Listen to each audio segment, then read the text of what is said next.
Bom dia, meus irmãos. Desculpa, demora um pouquinho, estou tentando abrir aqui os meus aparatos, mas, enquanto isso, eu convido os irmãos a abrir a palavra de Deus, lá em João, no capítulo 5. Hoje eu gostaria de falar um pouquinho sobre, surpresa, Jesus, né? Hoje eu gostaria de falar um pouquinho sobre Cristo. É muito bom quando a gente se reúne para louvar ao Senhor, para glorificar a Deus e cantarmos algumas músicas como essas que falam sobre Jesus, sobre Cristo. E nessas horas eu sempre fico me perguntando como que alguém de fora da igreja, que não é crente, vê tudo isso que a gente está fazendo. Como que alguém de fora da igreja olha para o povo de Deus e olha para o que nós falamos sobre Jesus e tudo mais e pensa a respeito disso? Será que isso é verdade ou não? Eu não sei se vocês são dessa época ou não, mas antigamente tinha muitas daquelas frases dizendo Jesus salva. Eu não sei se vocês viram, mas tinha aqueles bonés, aqueles adesivos, tinha camiseta escrito Jesus salva. Eu não sei se era um movimento que tinha antigamente, mas muita gente andava com isso escrito. E é uma pessoa de fora da igreja olhando para isso, eu fico perguntando, será que ela olha para isso e se pergunta, mas quem disse? Quem disse que Jesus salva? Como é que eu posso ter certeza sobre isso? Será que é verdade mesmo? Ou será que isso é invenção da cabeça de alguém? Ou será que esse é um homem que veio lá atrás e disse isso e isso não é verdade? Para tentar entender isso, meus irmãos, eu queria ler com vocês João capítulo 5, versículos 30 para frente. João capítulo 5, versículo 30 para frente. Diz assim a palavra de Deus. Eu nada posso fazer de mim mesmo. Na forma porque ouço, julgo. O meu juízo é justo, porque não procuro a minha própria vontade, sim daquele que me enviou. Se eu testifico a respeito de mim mesmo, o meu testemunho não é verdadeiro. Outro é o que testifica a meu respeito. E sei que é verdadeiro o testemunho que ele dá de mim. Mandastes mensageiros a João, e ele deu o testemunho da verdade. Eu, porém, não aceito o humano testemunho. Digo-vos, entretanto, estas coisas, para que sejais salvos. Ele era a lâmpada que ardia e alumiava, e vós quisestes, por algum tempo, alegrar-vos com a sua luz. Mas eu tenho maior testemunho do que o de João. Porque as obras que o Pai me confiou para que eu as realizasse, essas que eu faço, testemunham a meu respeito de que o Pai me enviou. O Pai que me enviou, esse mesmo, é que tem me dado testemunho de mim. É que tem dado testemunho de mim. Jamais tendes ouvido a sua voz, nem visto a sua forma. Também não tendes a sua palavra permanente em vós, porque não credes naquele a quem ele enviou. Examinais as Escrituras, porque julgais ter nelas a vida eterna. E são elas mesmas que testificam de mim. Contudo, não quereis vir a mim para terdes vida. Eu não aceito glória que vem dos homens. Sei, entretanto, que não tendes em vós o amor de Deus. Eu vim em nome de meu Pai, e não me recebeis. Se outro vier em seu próprio nome, certamente o recebereis. Como podeis crer, vós, os que aceitais glória um dos outros? E contudo, não procurais a glória que vem do Deus único? Não penseis que eu vos acusarei perante o Pai. Porque quem vos acusa é Moisés, em quem tendes firmado a vossa confiança. Porque se de fato cresceis em Moisés, também creríeis em mim, porquanto ele escreveu a meu respeito. Se, porém, não credes nos seus escritos, como crereis nas minhas palavras? Até aqui a palavra de Cristo Jesus. Vamos orar, meus irmãos, pedir para que Deus nos ajude. Senhor nosso Deus, nosso Pai, nós lemos aqui a sua palavra. Nós cremos que ela é inspirada por Ti. Pedimos, Pai, que essa palavra que o Senhor mesmo inspirou faça sentido para nós. Pedimos que a nossa mente seja iluminada por Ti, que Tu nos ajudes a compreendê-la, e não somente compreendê-la intelectualmente, mas também nos ajude, Pai, a crer nela, e nos ajude, Pai, a aplicá-la em nossas vidas. Nós pedimos isso, crendo no Senhor, na sua graça e no seu amor, em nome de Jesus. Amém. Meus irmãos, antes da gente entender esse texto, eu queria tentar explicar para vocês como que a gente chega nele. O que está acontecendo aqui? Então, só para vocês terem na mente qual que é a situação aqui. Jesus estava já quase no meio do seu ministério e ele estava fazendo muita coisa. E esse texto aqui acontece justamente no momento em que Cristo faz uma cura milagrosa.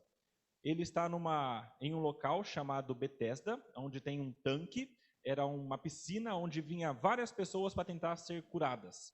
E então tinha uma crença de que naquela piscina, quem entrasse, quando a água se movia, essa pessoa seria curada, porque vinha um anjo e tocava na água, e quem entrasse ali seria curado. Bom, havia ali um homem, há 38 anos, coxo, deitado, sem conseguir andar. E Jesus vai para aquele homem e cura aquele homem. Maravilha! A gente pensa, que ótimo que Jesus curou alguém, não para os judeus. Os judeus, quando encontram aquele homem andando, eles dizem, como é que você está andando? E por que é que você está andando no sábado? Essa cura, meus irmãos, seria muito bem vista pelos judeus, se não fosse no sábado. Então, um grande problema aconteceu aqui. Jesus havia curado um homem no sábado e os judeus não aturavam isso. Eles achavam isso algo terrível. E então, quando os judeus ficam sabendo que Cristo tinha curado alguém no sábado, eles vão conversar com Jesus. E a partir daí começa uma discussão entre os judeus e entre Jesus. E Jesus então começa a falar com eles o porquê que ele tinha curado no sábado e como é que ele tinha curado no sábado. Os judeus perguntavam mais ou menos assim, por que é que você acha que você pode curar no sábado? Sendo que o sábado é o dia separado para o Senhor. Não pode fazer trabalho agora. E Jesus explica para eles. Isso aqui está lá no capítulo 5, 17 para frente mais ou menos, tá? Jesus explica para eles o seguinte, olha, o meu pai está trabalhando até agora. E porque ele está trabalhando, eu trabalho também. E quando ele fala isso, ele diz respeito a Deus Pai. E a gente sabe que Deus continua trabalhando porque Deus criou o mundo em 6 dias. E no 7º diz que ele descansou. Mas o mundo continua existindo. Se o mundo está existindo ainda, quer dizer que Deus está trabalhando ainda. E Jesus diz, porque meu pai trabalha, eu continuo trabalhando. E nessa conversa toda, os judeus começam a ficar irados, porque Jesus está falando que trabalha como o pai, então está se fazendo igual o pai. E Jesus então conversa com eles, dizendo mais ou menos o seguinte, nos versículos anteriores. Eu sou Deus, como meu pai é Deus. Ele é o Deus Todo-Poderoso e eu também sou o Deus Todo-Poderoso. Nós somos iguais em poder, em honra, em essência. Eu sou tão Deus quanto o Deus Pai. Mas eu não sou o Deus Pai. O Deus Pai é o Deus Pai e eu sou o Deus Filho. E a gente é diferente nisso. E essa discussão toda foi aos poucos gerando possivelmente uma ira nos judeus. Não sabe como é que foi, né? Chegou ao ponto de Cristo ser crucificado, mas foi gerando essa ira nos judeus. E então Jesus sabia que aquelas coisas que ele estava dizendo seriam difíceis desses homens aceitarem, deles crerem naquilo que Cristo está dizendo. Então, a partir do versículo 30, depois de Jesus falar que ele era Deus, que ele tinha poder sobre a vida, que ele tinha poder sobre o julgamento, ele diz o seguinte, olha, tudo isso que eu estou falando, não sou só eu, tá? Eu não sou só um doido que levantou e está falando essas coisas. Eu tenho testemunho que fala isso a respeito de mim. Eu tenho algo para demonstrar claramente que o que eu estou falando é verdade. Então, a partir do versículo 30, ele explica o porquê que ele dizer que é Deus, que tem poder sobre a vida, que tem poder sobre o julgamento, é verdadeiro. E é por isso que hoje eu comecei com a pergunta: quem é que disse que Jesus salva? E a resposta é o próprio Deus. O próprio Deus diz que Jesus salva, de várias maneiras, e a gente vai tentar ver essas maneiras. Na verdade, 3 maneiras, como Deus testemunha sobre Jesus. A primeira é por meio de João Batista, a segunda é por meio das obras de Cristo, e a terceira é por meio das Escrituras, que o próprio Jesus também é responsável.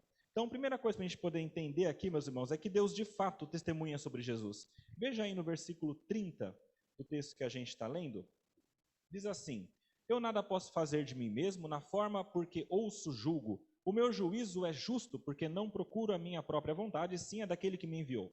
Se eu testifico a respeito de mim mesmo, o meu testemunho não é verdadeiro. Outro é o que testifica a meu respeito, e sei que é verdadeiro o testemunho que ele dá de mim. Versículo 37, mais para frente, diz assim: o Pai que me enviou, esse mesmo é que tem dado testemunho de mim. Jamais tendes ouvido a sua voz, nem visto a sua forma. Meus irmãos, Deus de fato testemunha sobre Jesus, e isso é importante aqui porque os judeus criam, isso não era da cabeça deles, mas que quando uma pessoa falava sobre ela mesma, dando um testemunho só dela, isso não era verdadeiro.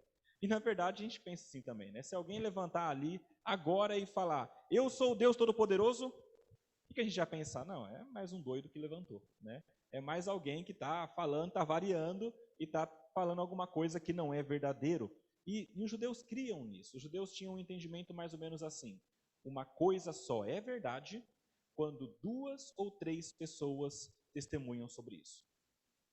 Se acontecer um crime e uma pessoa sozinha falar, aconteceu um crime, isso aqui não é verdade ainda. Tem que ter testemunha para falar que é um crime, para a gente conseguir acusar aquela pessoa, para estabelecer o fato. Por exemplo, abre aí um pouquinho antes, em Deuteronômio, capítulo 19, só para vocês verem o que a lei mosaica dizia sobre isso. Deuteronômio, versículo 15 do capítulo 19.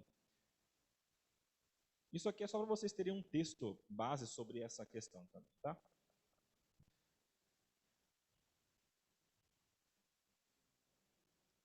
Capítulo 19, versículo 15.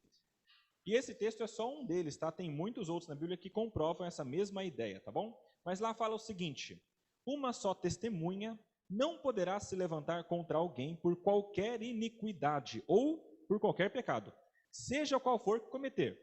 Pelo depoimento, veja só, de 2 ou 3 testemunhas se estabelecerá o fato. Esse princípio de que tem que ter mais gente para testemunhar aparece aqui. Jesus acredita nesse princípio. Lá em Mateus 18, vocês conhecem aquele texto que fala sobre como que a gente vai falar com o irmão que pecou e tudo mais? E diz, vai lá com uma pessoa, vai lá com 2, vai lá com 3. É a mesma ideia, porque você tem que ter mais pessoas para testemunhar e decidir essa questão. Paulo pensava sobre isso também. Para quem gosta de anotar, 2 Coríntios capítulo 13, versículo 1, diz assim: esta é a terceira vez que vou visitá-los. Por boca de 2 ou 3 testemunhas, toda a questão será decidida. Obrigado, Gustavo. Será decidida. Ou seja, era necessário mais do que uma testemunha para estabelecer um fato. E no caso de Cristo, gente, isso aqui era extremamente necessário. Como eu falei, você imagina, se levanta um cara aqui e diz que é Deus. O que é que você vai pensar dessa pessoa? E naquele caso, meus irmãos, naquele tempo, isso estava acontecendo muito. Tinha muita gente se levantando, muitas pessoas que diziam que eram o Messias, que era o Cristo. A gente tem hoje até um, né, o Henry Christie, vocês conhecem, né? Esse cara, ele já faz um tempo que está aí na mídia, e ele continua indo, e aquelas moças continuam indo atrás e acreditando, ou não sei o que acontece ali, mas acreditam nele. Mas no caso dele, é o testemunho dele só. Ninguém mais falou que de fato ele é Deus. E aconteceu isso muito tempo naquela ocasião, porque havia uma expectativa nos judeus de que o Cristo viria. Isso desde o Antigo Testamento sendo prometido. Vem o Cristo, vem o Messias, vem o Cristo. E aí começou a aparecer muitos falsos cristos. E aí essas pessoas diziam que eram de fato aquelas pessoas que iriam levar o povo à libertação. Isso é tão verdade, gente, que lá no capítulo 1, versículo 19 de João, quando João Batista aparece, os judeus reúnem uma comissão e enviam para João e falam, vai lá conversar com João Batista para ver se ele é o Cristo. E vocês conhecem a história, eles chegam para João Batista e falam, quem que você é? Na expectativa, será que você é o Cristo mesmo? E aí diz a palavra de Deus que João Batista fala, não sou o Cristo, não sou Elias, eu sou só a voz que clama no deserto. Eu estou só mostrando o caminho do Senhor. Mas muitos, diferente de João Batista, diziam que eram de fato o Cristo. E então o que é que era necessário para diferenciar Jesus, que dizia ser o Messias, que dizia ser Deus, destes outros doidos, senão um testemunho que fosse realmente confiável? Teve um desses falsos messias que surgiu, que ficou bem conhecido, chamado de Bar Kokhba. Esse cara ficou muito conhecido, muitas pessoas começaram a segui-lo, achando que ele era de fato o Cristo, e esse homem levou esse povo à revolta, inclusive, contra os romanos. Isso lá no ano 132. Então as pessoas seguiram o Bar Kokhba para se revoltar contra os romanos. Perderam, é claro, muita gente morreu, mas seguiram a pessoa errada, porque não sabiam de fato quem era o Cristo. Meus irmãos, ter outro testemunho para Jesus ali era muito importante. E de fato, ele tinha uma outra pessoa que testificava. Versículo 32 diz: outro é o que testifica a meu respeito. Este outro aqui, meus irmãos, é Deus. É Deus quem testifica sobre Jesus. E a gente sabe disso. Deus testifica sobre Jesus diretamente. A gente conhece a história de quando Jesus foi batizado. Quem não leu a Bíblia já viu o filme, né? E quando tem o filme lá, Jesus é batizado e aí abre o céu e vem a luz e desce o Espírito como pomba sobre Cristo e vem uma voz do alto dizendo: este é o meu Filho amado em quem eu me comprazo. Isso aconteceu 2 vezes, não o batismo, mas essa voz que veio do alto. No Monte da Transfiguração também, quando Jesus estava lá, abriu o céu e veio uma voz e diz: este é o meu Filho amado, a ele ouvi. Ouçam, porque ele é o meu Filho amado. Agora, tem uma questão. Apesar de Deus dizer que ele é o Filho amado, claramente, com a voz límpida para quem pudesse ouvir, nem todo mundo ouvia. A gente sabe, por exemplo, que no batismo não tinha muita gente presente, mas tinha uma pessoa, João Batista. João Batista ouviu claramente Deus dizendo que ele era o Filho de Deus. É por isso, meus irmãos, que Deus não testemunhou só de maneira direta, ele falando, mas ele usou outras coisas para testemunhar e confirmar o testemunho dele. A primeira dessas coisas, como eu falei, foi João Batista. Versículo 33 para frente mostra o testemunho de João Batista. Ele fala o seguinte, Jesus dizendo, versículo 33, mandastes mensageiros a João, é Jesus falando com os judeus aqui, tá? Quando ele fala mandastes mensageiros a João, ele está lembrando aquele momento que eu falei, lá em João 1, versículo 19, quando eles dizem, vai lá ver João se ele é o Cristo ou não. E aí diz o seguinte, e ele deu testemunho da verdade. Eu, porém, não aceito humano testemunho. Digo-vos, entretanto, estas coisas para que sejais salvos. Ele era a lâmpada que ardia e alumiava, e vós quisestes por algum tempo alegrar-vos com a sua luz. João, meus irmãos, testemunhou sobre Jesus. Lá em João 1,19, está registrado esse momento, quando eles vão conversar com João Batista. João diz que não é, de fato, o Cristo, mas João testemunha sobre Jesus Cristo. Lá para frente, versículo 29, veja só, capítulo 1, versículo 29 para frente, até o 34, é esse testemunho de João. Aqui é a maneira mais clara que João fala de Jesus Cristo. Vejam só o que está escrito aí, meus irmãos. No dia seguinte, vendo que Jesus vinha em sua direção, Jesus a João disse: eis o Cordeiro de Deus que tira o pecado do mundo. Este é aquele a respeito de quem eu falava quando eu disse: depois de mim vem um homem que é mais importante do que eu, porque já existia antes de mim.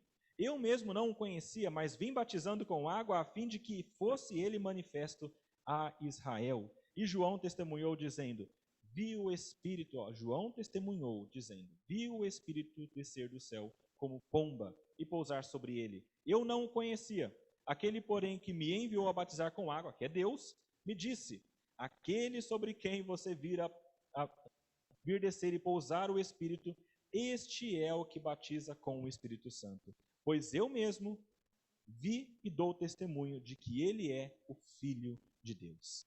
Esse é o testemunho de João Batista. Ele disse: Jesus é o Cordeiro de Deus que tira o pecado do mundo, ele é Filho de Deus me falou isso e eu vi acontecendo. Isso é o que ele dizia. E esse testemunho foi muito importante. Os irmãos sabem a importância de João Batista. João Batista, meus irmãos, ele foi tão importante, tão grande na época, que as pessoas, multidões começaram a segui-lo. Multidões foram batizados por João Batista. E essas pessoas todas seguiam ele como um mestre. A importância é tão grande que os primeiros discípulos de Jesus vieram por conta de João Batista. Eles estavam com João Batista seguindo, ouvindo, e aí foram seguir a Jesus Cristo. Porque eles ouviram e viram o testemunho de João Batista, que era o testemunho da verdade. João Batista era importante. E Jesus reconhecia isso. Lá em Mateus 11:11, é o momento em que Jesus exalta João Batista dizendo: entre os nascidos de mulher, ou seja, entre os homens deste mundo, não da nova aliança, não, mas os homens deste mundo, não apareceu ninguém maior do que João Batista. Gente, isso aqui é grande, tá? Dizer que não tem ninguém maior que João Batista é dizer que ele é o homem mais importante que tinha. Jesus reconhecia que o testemunho de João era importante. E ainda assim, olha que interessante, versículo 34, ele fala assim: eu, porém, não aceito humano testemunho. Ou seja, de um lado ele exalta e diz: João Batista, o que ele falou é importante, mas eu mesmo não aceito esse testemunho, né? Ou seja, o que ele está dizendo aqui? Ele está querendo dizer o seguinte: Jesus não precisava que João Batista testemunhasse para que o próprio Jesus soubesse que ele é filho de Deus e para que isso fosse verdade, tá? Ele era filho de Deus, isso era verdade, João Batista sabendo ou não. É por isso que não era necessário o testemunho dele para ele, mas era importante o testemunho de João Batista para o bem daquelas pessoas. Versículo 34 diz, no finalzinho: digo-vos, entretanto, estas coisas para que sejais salvos. É justamente para que aquelas pessoas, aqueles homens que estavam ouvindo, fossem salvos, que Jesus falou sobre o testemunho de João Batista. E João Batista, diz Jesus aqui, ele era a lâmpada que ardia e alumiava. Ele não era a própria luz. Ele era como se fosse uma... Não sei se vocês já viram aquelas lâmpadas antigas, que era com querosene ou com álcool, alguma coisa assim, e você colocava lá o combustível e colocava o fogo. Ou seja, a lâmpada mesmo, aquele aparelho físico, ele não tinha luz nele. Era só o aparelho. A luz mesmo era o fogo que era colocado nele. E a ideia aqui é que João Batista também não era a luz, mas ele era aquela lâmpada que recebeu a iluminação, ou seja, foi colocado este fogo no sentido de luz nele, e essa luz então brilhava. Ele não era a luz, mas ele mostrava a luz que estava nele, que era o próprio Jesus Cristo. João Batista não era a luz, mas ele apontava para a verdadeira luz, que era o próprio Jesus. E, meus irmãos, o testemunho dele foi necessário para que muitas pessoas crescem. E esse testemunho de João Batista não era só um testemunho que ele resolveu dar do nada. O próprio Deus mandou e preparou que João Batista fizesse isso. O testemunho de João Batista veio de Deus. Isso aqui é claro para a gente. Meus irmãos, João Batista, desde o início, foi prometido e escolhido por Deus para fazer isso. Lá em Isaías, prometeu o seguinte: vai vir a voz do que clama no deserto. E aqui aparece no Novo Testamento, João falando: eu sou a voz que clama no deserto, preparai o caminho do Senhor.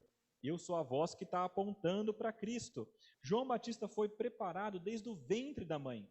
Vocês lembram daquela história onde está a mãe de Jesus e a mãe de João Batista? Elas se encontram, elas eram parentes, tá? E aí, João Batista está no ventre da sua mãe e Jesus no ventre da sua mãe, e diz a palavra de Deus que quando elas se encontram, o ventre da mãe de João Batista começa a se mexer. E é como se João Batista se comovesse lá dentro, se mexesse entendendo: tem alguma coisa diferente aqui. Eu estou perto do Messias. Desde o ventre da sua mãe. Desde aquele tempo, ele já era separado e escolhido por Deus para apontar quem era o Messias. E toda a sua vida foi dedicada a Deus. Ele se tornou um nazireu, possivelmente, recebeu informação privilegiada da parte de Deus. Deus conversou com ele: Quando desceu o Espírito, esse aí é meu filho, então você tem que falar. Tudo isso para que João Batista fosse de fato o testemunho sobre Cristo. Meus irmãos, João Batista testemunhou para que aquelas pessoas soubessem que Cristo é Deus. E muitos creram. A grande questão é a seguinte: João morreu. Vocês perceberam que não temos mais João Batista entre nós. Ele já foi. Mas isso aqui me traz o entendimento de que uma das coisas que Deus usa para mostrar que Jesus é de fato Deus é o testemunho de pessoas. É o testemunho humano, o testemunho pessoal. João Batista não está aqui, mas cada um de nós aqui está. Se você veio a essa igreja hoje, ou se você lá atrás se converteu, é porque alguém foi até você e falou: olha, Jesus é Salvador. E você creu nisso. E isso tudo é porque alguém falou. Isso aqui me traz a importância, meus irmãos, do testemunho pessoal. O testemunho de que Deus, de fato, enviou Jesus. E que você pode dar esse testemunho. Primeiro testemunho, primeiro modo como Deus testemunha que Jesus é Deus e salva é por meio de João Batista e agora por meio do nosso testemunho pessoal também. Segunda maneira, Deus testemunha sobre Jesus por meio das obras de Cristo. Veja aí no versículo 36, meus irmãos. Ele fala o seguinte: eu tenho maior testemunho do que o de João, porque as obras que o Pai me confiou para que eu as realizasse, essas que eu faço testemunham ao meu respeito de que o Pai me enviou. O Pai que me enviou, esse mesmo, é quem tem dado testemunho de mim. Jamais tendes ouvido a sua voz, nem visto sua forma. Também não tendes a sua palavra permanente em vós, porque não credes naquele a quem ele enviou. Meus irmãos, as obras de Cristo são aquelas coisas que mostram de fato que ele é Deus. Eu expliquei no começo que aqui Jesus está logo depois de um milagre que ele fez. Ele curou um homem que estava 38 anos doente, que não podia andar. Isso aqui é espetacular, gente. Imagina uma pessoa que há 38 anos não conseguia se levantar. Ninguém conseguia dar jeito. Ele não conseguia descer para ser curado. E aí chega um homem e diz: está doente? Levanta, pega teu leito e anda. Só isso. E aquele homem levantou, pegou o leito e saiu andando. Isso mostra que Jesus é Deus. E ele não fez só essa obra, não fez só esse milagre, mas tantos. A gente conhece a história de Jesus. A gente sabe que na sua história, lá no início, ele transformou água em vinho. A gente sabe que ele curou pessoas. A gente sabe que ele levantou mortos. Isso tudo testifica que ele é Deus, que ele é poderoso, que ele é o nosso Senhor. Ele fez curas, milagres, sinais. Tudo isso ele fez porque ele é poderoso. Todas essas coisas testificam e mostram que ele é Deus. E essas obras aqui, meus irmãos, que Jesus fez e que João está falando, são todas aquelas obras que ele fez durante o seu ministério. E todas elas apontavam para o fato de que ele é Deus. Veja, Jesus não chegava num lugar e curava só por curar. Tá? Ele curava com objetivo. Tudo o que ele fazia, todas as obras, todos os milagres tinham um objetivo: mostrar que ele era Deus. Então, se ele curava alguém, ele queria ensinar alguma coisa. E tudo isso ele queria ensinar que ele era o Todo-Poderoso e o Salvador do mundo. E é interessante, meus irmãos, porque Jesus fez muita coisa. Na verdade, a palavra de Deus diz que se tudo fosse escrito do que Jesus fez, não caberia em livros. Porque foi muita coisa. Mas algumas foram registradas e mostram que, de fato, Jesus é Deus. Desde o início até a sua chegada na cruz, tudo foi feito para mostrar que ele era o Messias. É interessante esse texto, meus irmãos, porque se vocês olharem, no versículo 36 aí, tem uma palavrinha, essa palavrinha realizasse. Essa palavrinha realizasse, no grego, é a palavrinha teleioso. Teleioso não significa nada para vocês agora, mas eu vou tentar explicar o que é. Se você já está há um bom tempo na tradição reformada, se você está há um bom tempo na igreja e se interessa um pouco por teologia, você já deve ter ouvido o termo teletestai. Teletestai é um termo que Jesus disse lá na cruz com os braços abertos quando ele clama ao Senhor no suspiro final e diz: está consumado. Consumado é a palavrinha teletestai. E a palavrinha que João usa aqui é a mesma palavrinha numa conjugação diferente. E é teleioso. O que significa isso? Que desde este momento ele estava realizando, ele estava consumando o seu plano, e até o final, tudo que ele fez era para consumar esse plano. E no final ele diz: está consumado. Todas as obras que ele fez dessa aqui até a sua morte na cruz foram obras para a salvação do mundo e para demonstrar que ele era de fato Deus. Jesus de fato era Deus. Fez todas essas obras, e obras que não vieram do acaso, com um objetivo e que vieram da parte de Deus. Volta um pouquinho no versículo 19 do texto que a gente está lendo, capítulo 5, versículo 19. Quando a conversa com os judeus começa, e aí Jesus disse: em verdade lhes digo que o filho nada pode fazer de si mesmo, senão somente aquilo que vê o Pai fazer. Porque tudo o que este fizer, o filho também faz.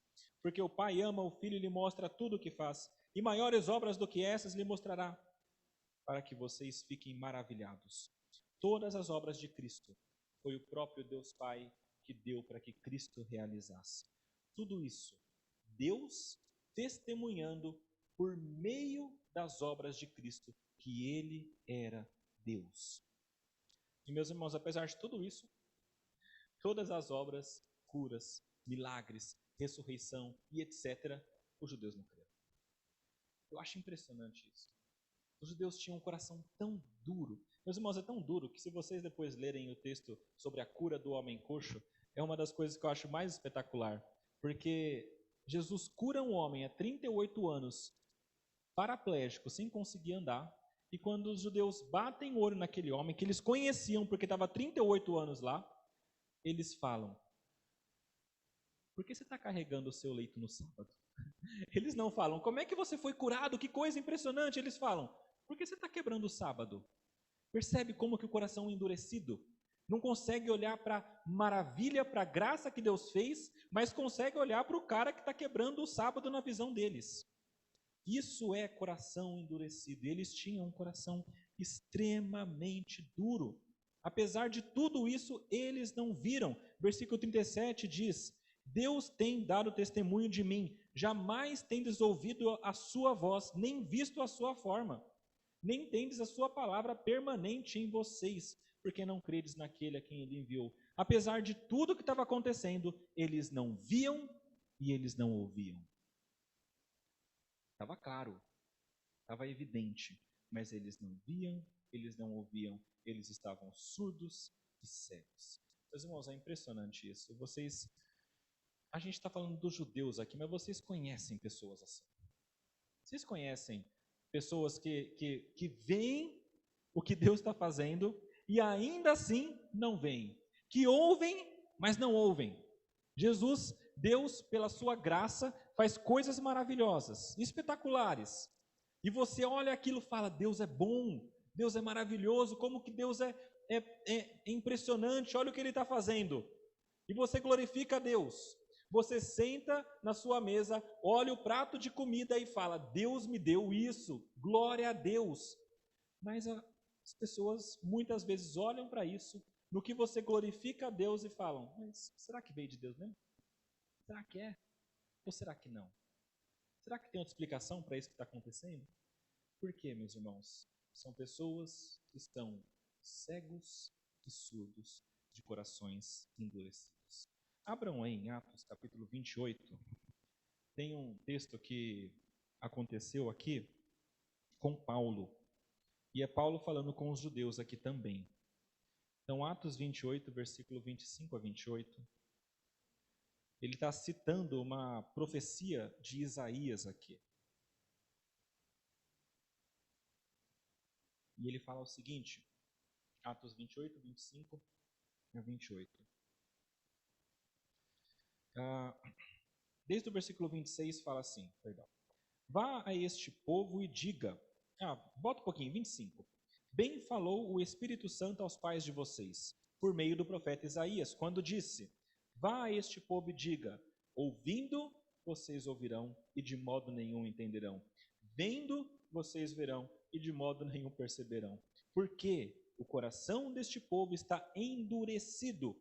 Ouviram com os ouvidos tapados e fecharam os olhos, para não acontecer que vejam com os olhos e ouçam com os ouvidos, entendam com o coração, se convertam e sejam por mim curados. Paulo concluiu: portanto, fiquem sabendo que esta salvação que Deus oferece foi enviada aos gentios, e eles a ouvirão. Ou seja, os judeus não estavam ouvindo, não estavam vendo e não estavam sentindo, tinham o coração endurecido, mas havia um outro povo que ia ouvir. E aqui ficou muito claro que isso aconteceu de fato. Aqueles que não eram judeus aceitaram, e depois muitos judeus também vieram a Cristo. Mas o ponto aqui, meus irmãos, é que eles estavam surdos e cegos para as coisas de Deus. D.A. Carson, que é um comentarista muito bom, eu gosto dele, ele, quando fala sobre esse texto, ele cita o seguinte: ele, pensando nos judeus, ele diz que quando os judeus não ouvem e não veem, eles estão mostrando que eles não são de fato judeus como deveriam ser, ou de fato daquele povo escolhido por Deus. Porque, veja bem, eles não ouviram a voz de Deus, diferentemente de Moisés, que eles dizem que seguiam Moisés. Mas Moisés, quando ouviu a Deus, ele percebeu. A gente sabe que tem um momento em que Moisés se encontra com Deus, na tenda do encontro, no monte, na sarça ardente, e Deus fala com Moisés, e Moisés ouve, entende e segue. Esse era Moisés. Os judeus diziam seguir a Moisés, mas eles não ouviam a Deus. E, meus irmãos, Jesus Cristo é a própria voz de Deus. João capítulo 3, versículo 34, fala o seguinte: o enviado de Deus, que é Jesus, fala as palavras dele, porque Deus não dá o Espírito por medida. A gente lê um texto aqui, meus irmãos, Hebreus capítulo 1, que fala sobre isso. Diz que o seguinte, fala que no passado Deus falou por meio de profetas, pelos pais, de muitas maneiras, mas agora ele fala pelo Filho. Porque Jesus Cristo é a própria palavra encarnada de Deus. Se os judeus estão ouvindo Jesus e não estão ouvindo a Deus, tem um grande problema. A mesma ideia com relação a ver. Mesmo o comentarista fala sobre o caso de Jacó. Jacó, a gente conhece a história dele. Ele estava deitado em um lugar e aí ele vê aquela escada indo aos céus e os anjos descendo e subindo nessa escada. Ele acorda e naquele local está um homem. Este homem, a palavra de Deus nos mostra que era o próprio Deus, se manifestando como um homem. E a palavra diz que Jacó luta com esse homem. Ele resiste a esse homem e fala: não vai sair até me abençoar. E aí, de fato, a palavra diz que Deus, pela sua graça, abençoa ele, mas dá um bate na coxa dele, ele fica manco o resto da vida, para lembrar: eu sou Deus, tá? Não esquece disso, mas eu vou te abençoar. E aí muda o nome de Jacó e vira Israel. E este homem, Jacó, viu e percebeu que ele era Deus. Meus irmãos, João 14:9 fala de Jesus. Ele diz assim: quem vê a mim, vê ao Pai. Se Jacó olhou para aquele homem, manifestação de Deus, e viu a Deus, aqueles que eram filhos de Jacó deveriam ver também, os israelitas. Mas a palavra diz que eles não veem, eles não percebem. Tudo isso, meus irmãos, mostra claramente que eles não tinham a palavra de Deus nos seus corações, que eles tinham os corações endurecidos, que eles não viam e não ouviam porque estavam cegos e surdos. E é interessante porque o texto fala que eles, além de cegos e surdos, eles não tinham a palavra permanente neles. E isso me leva, meus irmãos, ao entendimento de que é necessário a Escritura também dar o testemunho sobre Cristo. E nós veremos isso a seguir. Mas veja que, nesse segundo ponto, Deus testemunha para nós por meio das obras de Cristo. E é claro, você pensa, ok, então para quem estava naquele tempo, era evidente. É só olhar Jesus ressuscitando, tem que falar, é Deus, né? Apesar da Escritura falar que aqueles que não são judeus podem ressuscitar um morto que eles não vão crer. Mas, como é que isso funciona para nós hoje? Como que nós podemos ter certeza de que Cristo é o Senhor se a gente não consegue ver a obra dele mais? E a pergunta é, será que não consegue? Será que a gente não consegue ver a obra de Cristo mais? A gente vê a obra de Deus, como eu falei, de várias maneiras. O prato da comida, a gente vê as curas acontecendo, pessoas sendo restauradas e tudo mais. Meus irmãos, existe uma maneira muito evidente, muito clara, de como que Jesus ainda faz coisas e é mostrado para nós.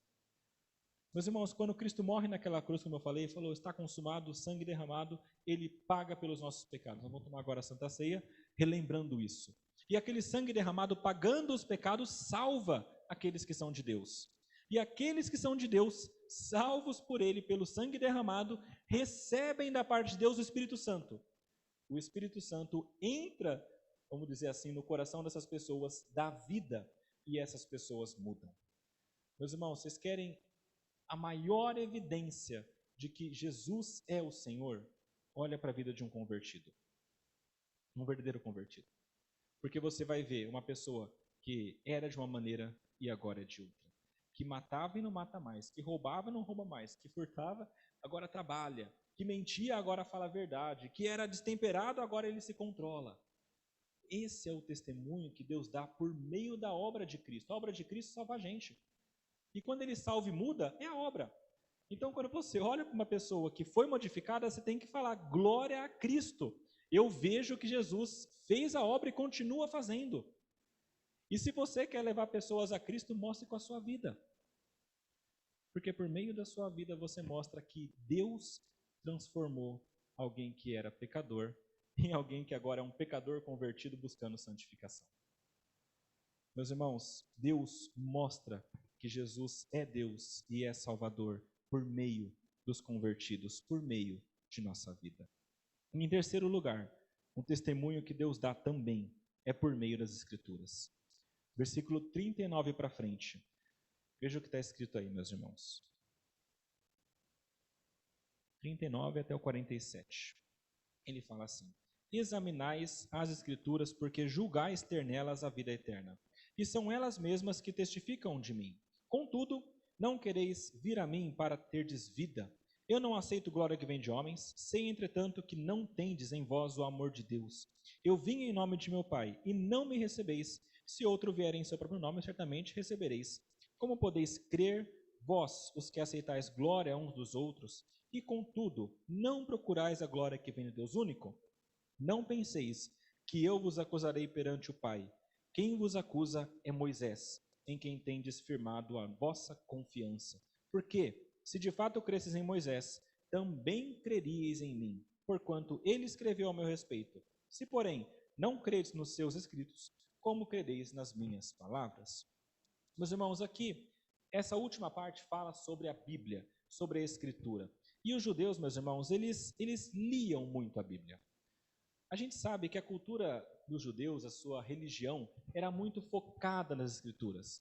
E um bom judeu conhecia bem a palavra, especialmente os religiosos. Eles viviam fazendo isso. Eles liam. Eles pegavam o Antigo Testamento e destrinchavam tudo. Sabia tudo. Eles estudavam tanto que surgiu inclusive algumas teorias de números. Eles contavam as palavras para saber quantas que tinham, se tinham algum significado as palavras e tal. Tudo isso era esse sentido de estudo que eles tinham. E, meus irmãos, eles liam muito, mas o modo como eles liam não era correto. Por quê? Porque eles liam a palavra achando que por ler a palavra, eles iriam encontrar a vida eterna.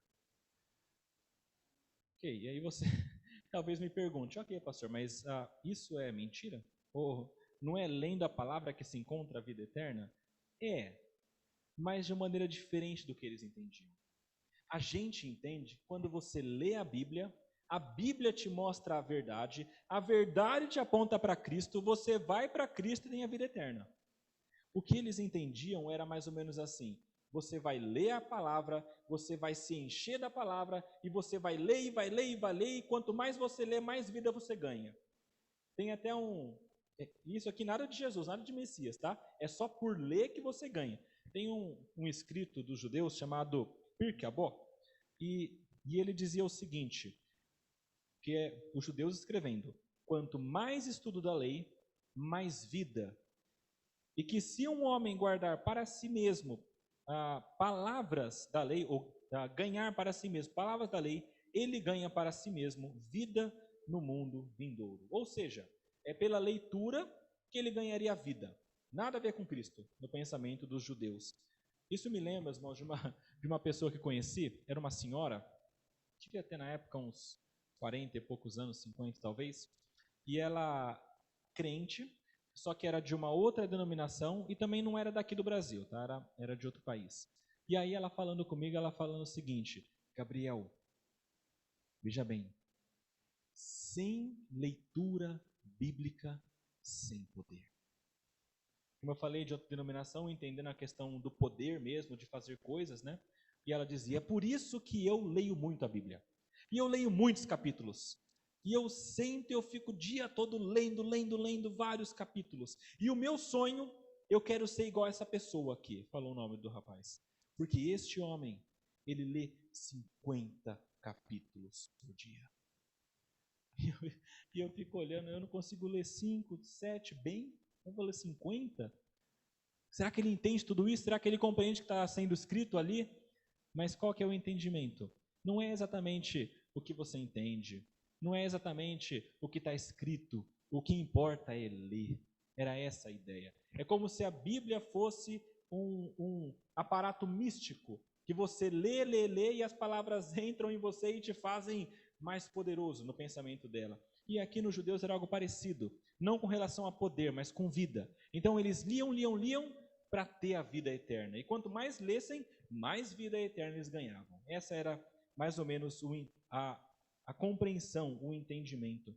Mas, meus irmãos, a leitura bíblica, ela é necessária, mas não só por ler. Eu sei que muitos de nós, muitas vezes, quando lemos a Bíblia, fazemos isso. Não fala que você não faz, porque eu sei que você é um ser humano como eu, e a gente cai nesses erros às vezes. A gente lê a Bíblia muitas vezes na pressa do dia a dia, às vezes tendo que fazer outra coisa depois, mas lembrando: nossa, eu tenho que terminar esse plano de leitura, porque no final do ano eu tenho que terminar a Bíblia. E aí você lê, cumpre o seu plano de leitura, acabou. O que você leu? Não faço ideia, mas era a Bíblia. Gente, é importante ler, e às vezes, eu entendo, a gente tem alguma dificuldade, e quando tem dificuldade, tem que continuar lendo mesmo. Mas veja, o que é importante? A palavra de Deus deve ser lida de uma maneira específica para tentar compreender o que ela diz e lembrando que ela fala sobre Cristo. É uma chavinha que a gente tem que ter na mente. Os judeus não tinham. Eles liam a Bíblia sem entender bem. Quando a gente lê a Bíblia, a gente precisa saber que ela está falando de Jesus. Quando a gente sabe disso, tudo que a gente lê na Bíblia faz sentido. Porque a gente lê o Antigo Testamento e fala: Jesus está aqui. E lê o Novo, Jesus também. E a gente compreende o que está acontecendo aqui. Meus irmãos, toda a Escritura aponta para Cristo. Desde o Antigo Testamento até o Novo Testamento, fazendo referências de Jesus. Se vocês se lembrarem, Gênesis 3,15. Quem lembra desse texto? É ali que começa a falar sobre o Messias, dizendo: eu vou enviar a semente da mulher que vai pisar a cabeça da serpente. É o chamado de proto-evangelho. Primeira vez que aparece Jesus como sendo o filho da mulher que iria esmagar a cabeça da serpente, perdão.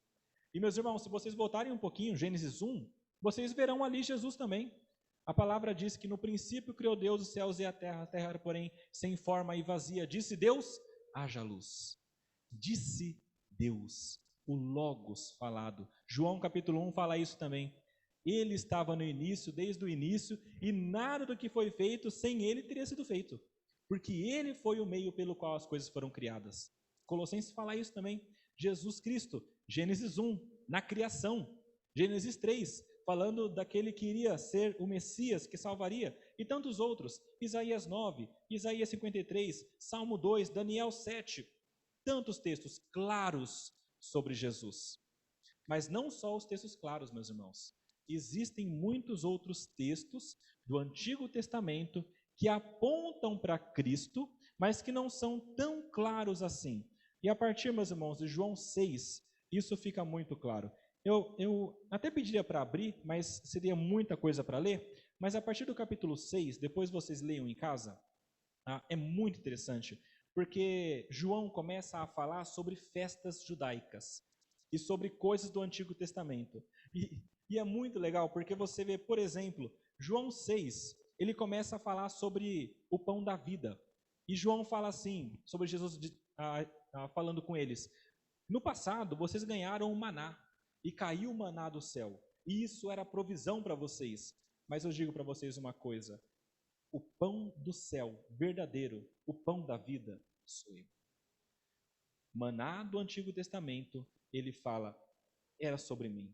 O maná apontava para Cristo. E ele fala mais, tinha uma festa chamada de Festa das Águas, durante a festa dos tabernáculos. E essa festa das águas era muito interessante, mas era tudo sobre as águas.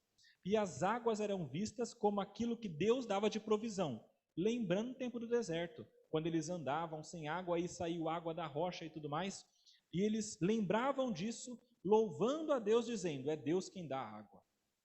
Deus é quem dá a água. E aí Jesus, nessa festa, dedicada às águas que Deus dava, lembrando da graça de Deus, Jesus corajosamente se levanta ali e diz o seguinte, eu sou a água viva.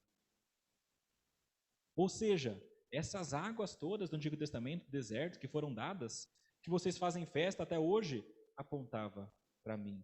Um pouquinho para frente, existe uma outra festa chamada de Festa das Luzes, do Antigo Testamento para o Novo Testamento. Eles continuavam seguindo essa Festa das Luzes. E neste local onde havia várias lanternas e luzes acesas, nessa festa, Jesus se levanta e diz, eu sou a luz do mundo.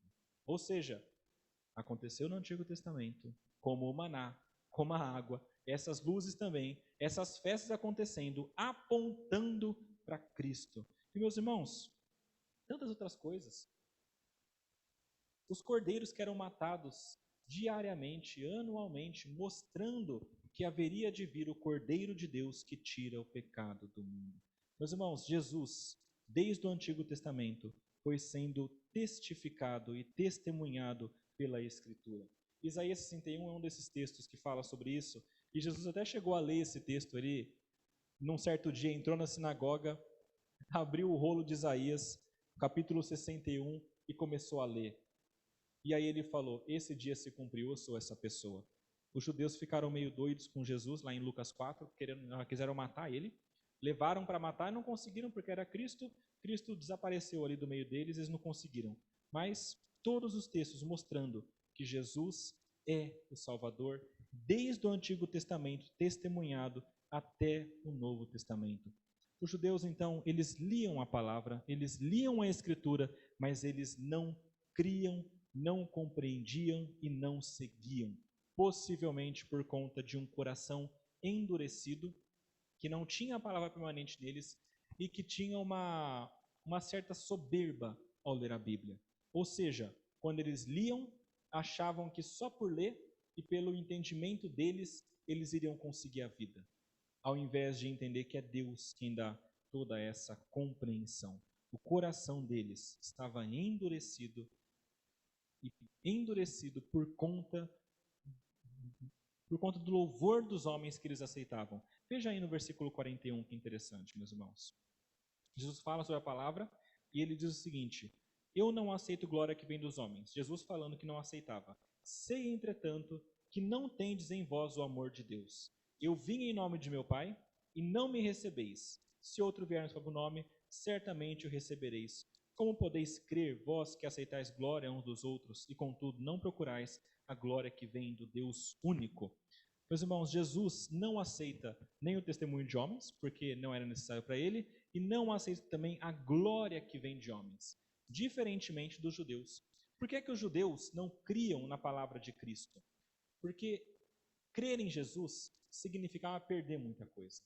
Eles eram judeus, religiosos, tinham status, Lembra de Nicodemos, quando foi encontrar com Jesus? Ele falou, o Senhor é o mestre e tal, da parte de Deus, a gente sabe disso. E Jesus falou, ninguém pode vir a mim se não nascer de novo. Tem que nascer de novo, tem que nascer da água e do Espírito, tem que nascer do alto. Tá? Se não fizer isso, nascer de novo, então não consegue vir a mim. Qual que era a ideia? Você precisa deixar tudo isso, essa religião para trás, o judaísmo, toda essa tradição que você tem, e você tem que nascer de novo. E foi difícil para Nicodemos, porque ele era um mestre judeu. A mesma coisa aqui também.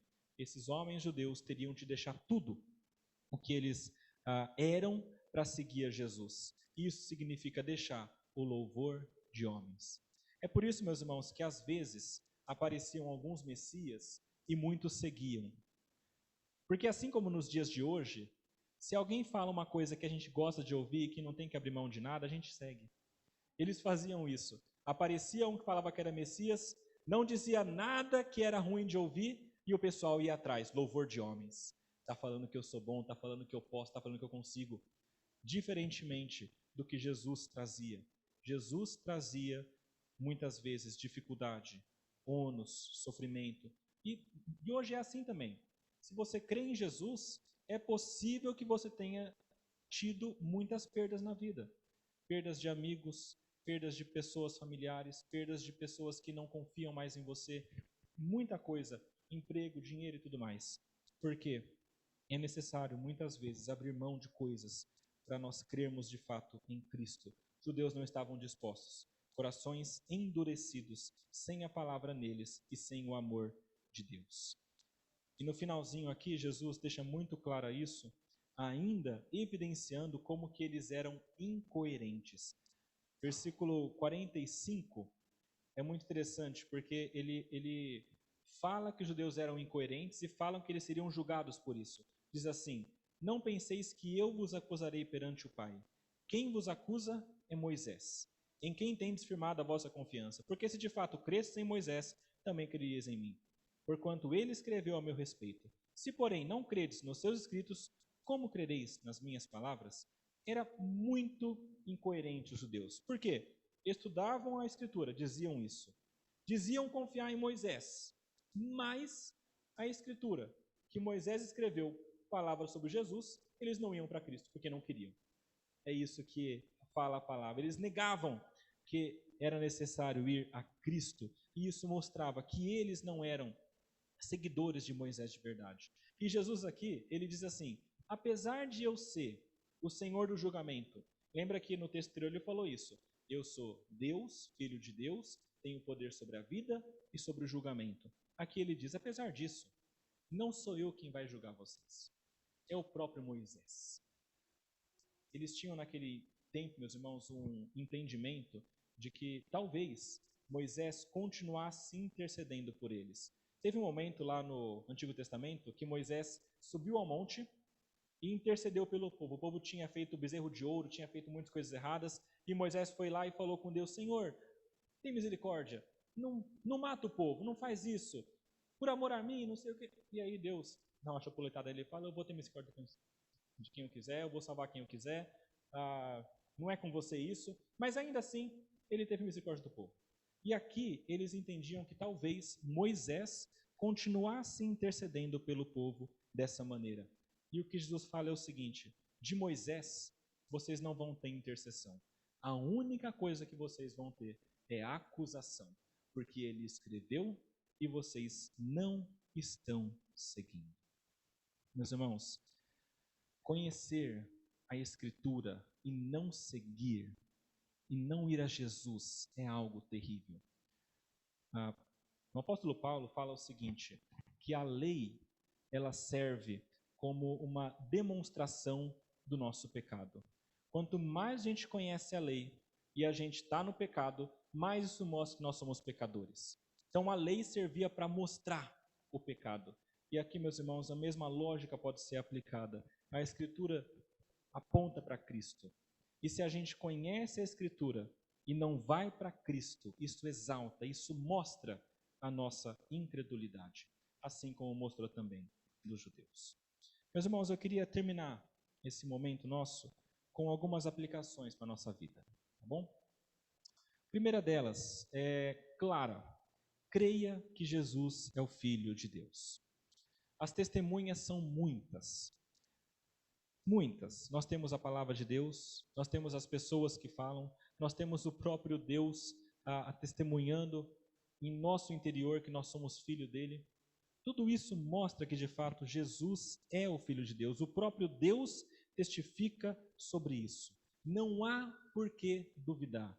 Tudo aponta para isso. O Antigo Testamento, o Novo Testamento, as obras de Cristo, testemunhos humanos. Meus irmãos, creia que Jesus é o Filho de Deus. Se você conhece essas coisas, se você conhece a Escritura, é necessário que você creia. Isso é uma necessidade. Se você não crer conhecendo tudo isso, significa que você também está cego, está surdo e tem o coração endurecido. Se você já ouviu a palavra e não crê em Jesus, ou ainda fica meio reticente, você é igual ao judeu, teu caminho é o inferno. É necessário que, se você ouviu a palavra de Deus, você creia. Se você não crer, quem te acusa é Moisés, quem te acusa é a palavra de Deus. João capítulo 3 falando, a luz veio ao mundo e os homens rejeitaram. Deus não tem nem que acusar, porque só o fato dos homens não irem para a luz, porque eles querem ficar no pecado, já mostra que eles não são de Deus. Então creia, não deixe a palavra de Deus ser ignorada na sua vida. Mas se você ouviu sobre Jesus, é necessário que você creia de coração. Segunda coisa importante, meus irmãos, testemunhe sobre Jesus. Nós vimos aqui que João Batista fez isso no passado. Ele viu sobre Jesus e testemunhou. Muita gente creu por meio dele, mas, como eu disse, ele não está aqui hoje, então é função nossa. A palavra diz para nós irmos ao mundo e testemunharmos acerca de Cristo em todo o tempo. Então testemunhe sobre Jesus para que as pessoas conheçam a verdade e possam também ser salvas. A palavra diz que a fé vem pelo ouvir da palavra de Cristo. Se as pessoas não ouvirem, não crerão. Se nós não pregarmos, elas não ouvirão.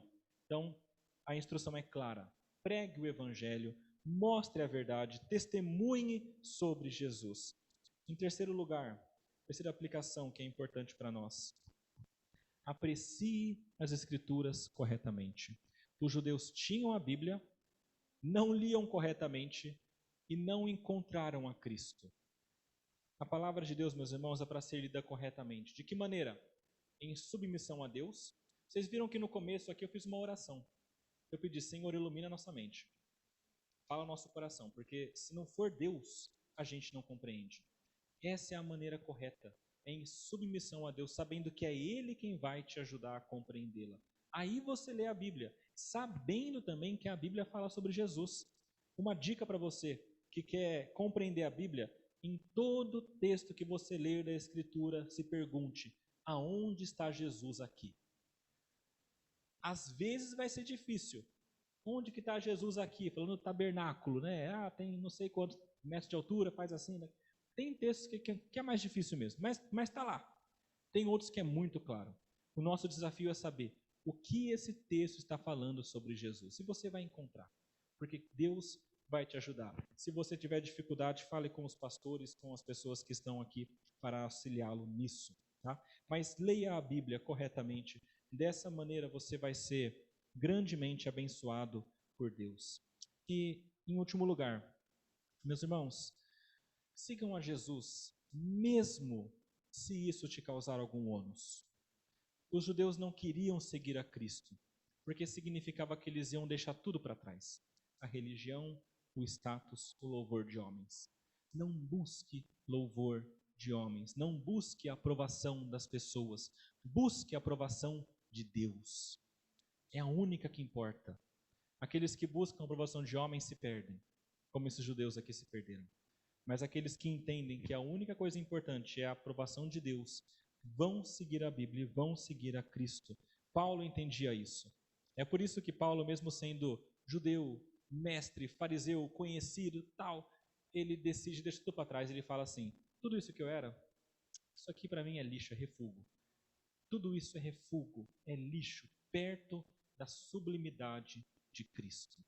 Para mim, morrer é lucro, viver é Cristo. Se você puder falar assim como Paulo, então você está muito bem.